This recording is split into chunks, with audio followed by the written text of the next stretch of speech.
নমস্কার বন্ধুরা, তোমরা সবাই কেমন আছো? আমি ভালো আছি।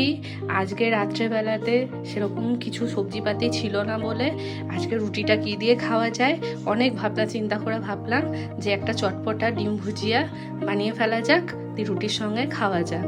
তাহলে এই ডিম ভুজিয়ার জন্য আমি কি নিচ্ছি, এখানে 4টে ডিম নিয়েছি, এখানে নিয়েছি ব্রকলি কুচি করা, পেঁয়াজ কুচি করা, গাজর কুচি করা, 1 কাপ দুধ, ধনেপাতা, টমেটো, কাঁচা লঙ্কা, রসুন আর গ্রেট করা চিজ আছে।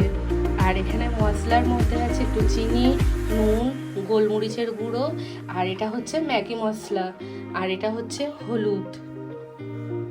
এটাকে ভালো করে সমস্তটা মিশিয়ে এরকম করে নেড়ে নেবো।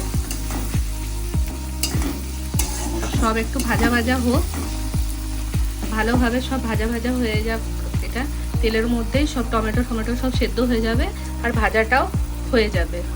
দেখো পুরো তেল ছেড়ে দিয়েছে, ভাজাও হয়ে এসেছে।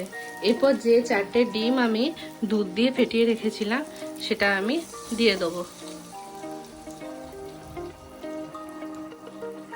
পুরো ডিমটা দিয়ে এবার আমি কন্টিনিউ এমনি করে এটাকে নাড়তে থাকবো।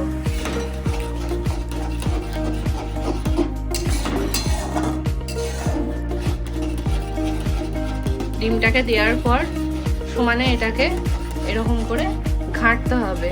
এরকম ঘাঁটতে ঘাঁটতেই দেখবে ছোট ছোট কুচির মতন হয়ে যাচ্ছে, মানে দলা পাকিয়ে যাচ্ছে। দেখো এরকম নাড়তে নাড়তে কি সুন্দর দলা পেকে আস্তে আস্তে ঝুরঝুরে হয়ে গেছে। এই ঝুরঝুরে হয়ে গেছে, টুকরো টুকরো হয়ে গেছে। এটা আমার ভাজা হয়ে গেছে। সময়টাও কম লাগে, অনেক কিছু আনাজ দেওয়াও আছে বাচ্চাদের জন্য, বড়দের জন্য। ভীষণই ব্যাপারটা হেলদি ব্যাপার একটা, হ্যাঁ। আর বাচ্চাদের পেটে সব সবজিটাও যাচ্ছে। আর এর ওপর থেকে এই গ্রেট করে রাখা চিজটা আমি একটু ছড়িয়ে দেবো, তাহলে ব্যাপারটা আরো টেস্টি হয়ে যাবে আর খেতেও ভালো লাগবে। চিজটা দিয়ে এরকম করে একটু নাড়াচাড়া করে দেবো। নাড়াচাড়া করে এটা এবার নামিয়ে নেব। গরম গরম রুটিতে গরম গরম ডিম ভুজিয়া একটু চিজ ছড়িয়ে নামিয়ে নিলাম। জমে যাবে পুরো আজকে রাতের ডিনারটা।